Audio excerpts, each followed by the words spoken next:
जानते हैं, भारत के बिल्कुल बीचों बीच एक बहुत बड़ी लेकिन खामोश सी क्रांति चल रही है। एक ऐसी क्रांति जो देश के सबसे कमजोर आदिवासी समुदायों में से एक को उनकी जमीन, उनकी संस्कृति और उनके भविष्य पर हक दिला रही है। तो चलिए आज इसी पर बात करते हैं कि ये पर्यावास अधिकार आखिर हैं क्या और ये इतने जरूरी क्यों हैं। तो सबसे पहले चलिए आपको ले चलते हैं छत्तीसगढ़। ये राज्य सिर्फ जमीन का एक टुकड़ा नहीं है, बल्कि ये भारत की आदिवासी संस्कृति और परंपराओं का धड़कता हुआ दिल है। और ये कोई छोटी मोटी बात नहीं है। सोचिए, छत्तीसगढ़ की जो पूरी आबादी है ना, उसका लगभग 1/3 हिस्सा यानी 30% से भी ज्यादा आदिवासी समुदायों का है। यही वजह है कि ये इलाका इतना खास और महत्वपूर्ण हो जाता है। तो आज हम क्या क्या देखने वाले हैं। सबसे पहले तो हम छत्तीसगढ़ के इसी जनजातीय हृदय स्थल को थोड़ा और जानेंगे। फिर समझेंगे कि ये पीवीटीजीज आखिर हैं कौन और उनके लिए पर्यावास अधिकारों का असल में मतलब क्या होता है।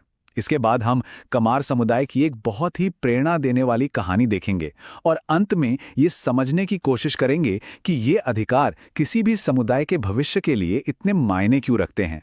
तो चलिए अब थोड़ा और गहराई में चलते हैं। देखिए, आदिवासी समुदाय अपने आप में बहुत बड़ा है, लेकिन उसके अंदर भी एक ऐसा समूह है जिसे खास तौर पर पहचाना गया है, जिन पर सबसे ज्यादा ध्यान देने की जरूरत है। तो सवाल ये उठता है कि ये विशेष रूप से कमजोर जनजातीय समूह या जिन्हें हम पीवीटीजीज कहते हैं, आखिर हैं कौन और क्यों इन्हें ये एक अलग सा दर्जा दिया गया है। पूरे भारत में हमारी केंद्र सरकार ने ऐसे 75 समूहों की पहचान की है। ये नंबर ही हमें बताता है कि ये कितने खास हैं और इन्हें कितने विशेष ध्यान की जरूरत है।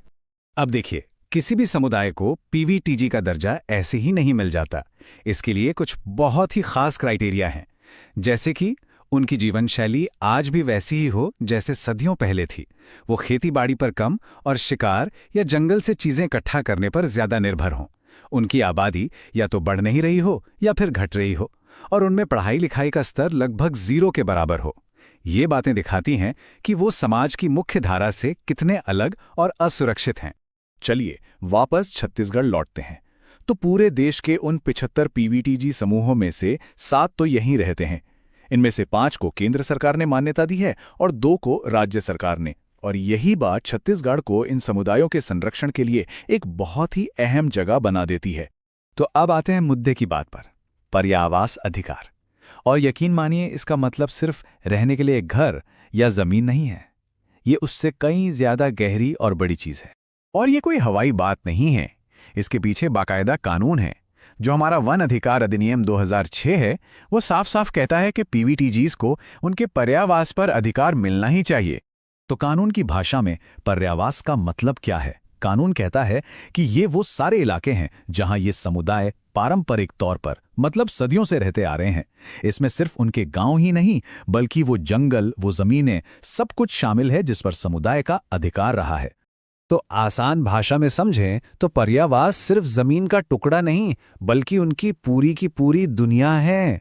वो जंगल जो उनका पेट भरते हैं, वो नदियां जो उनकी प्यास बुझाती हैं, वो जगह हैं जहां उनके सामाजिक काम होते हैं, और वो पवित्र स्थल जहां उनके देवी देवता बसते हैं। ये सब मिलकर उनका पर्यावास बनता है।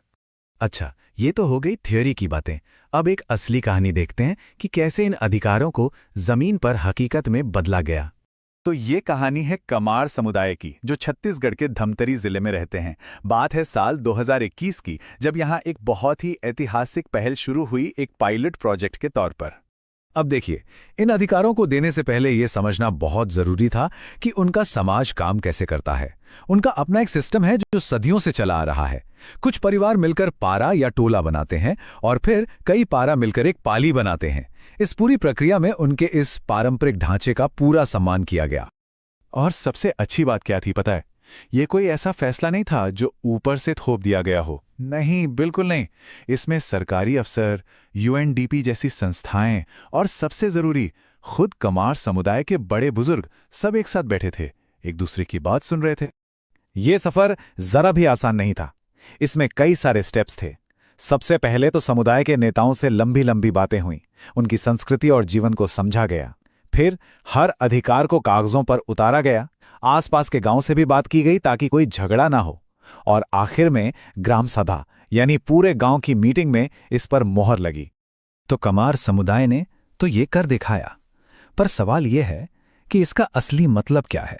ये अधिकार सिर्फ एक कागज का टुकड़ा बनकर क्यों नहीं रह जाने चाहिए? ये स्लाइड जो है ना, ये पूरी कहानी बयां करती है। देखिए, अधिकार मिलने से पहले क्या था और अब क्या है। पहले हर पल डर था कि जमीन छिन जाएगी, अब उसकी सुरक्षा है। पहले अपनी संस्कृति खोने का डर था, अब उसे बचाने का, उसे आगे बढ़ाने का मौका है। और विकास जो पहले बस नाम का था, अब वो समुदाय की जरूरतों के हिसाब से हो रहा है। तो कुल मिलाकर बात यह है कि ये अधिकार सिर्फ जमीन के पट्टे नहीं हैं, ये उनकी संस्कृति, उनके सदियों पुराने ज्ञान और उनकी अपनी पहचान को बचाने की एक गारंटी है। ये इस बात को पक्का करते हैं कि विकास बाहर से थोपा ना जाए, बल्कि समुदाय को लगे कि ये उनका अपना है और वो खुद अपने भविष्य के मालिक हैं। तो कमार समुदाय ने एक रास्ता तो दिखा दिया है, लेकिन असली चुनौती तो अब शुरू होती है। ये एक सवाल पीछे छोड़ जाता है, इन कागजों पर मिले अधिकारों को जमीन पर एक ऐसी हकीकत में कैसे बदला जाए जो उनकी आने वाली पीढ़ियों की जिंदगी को सच में बेहतर बना सके।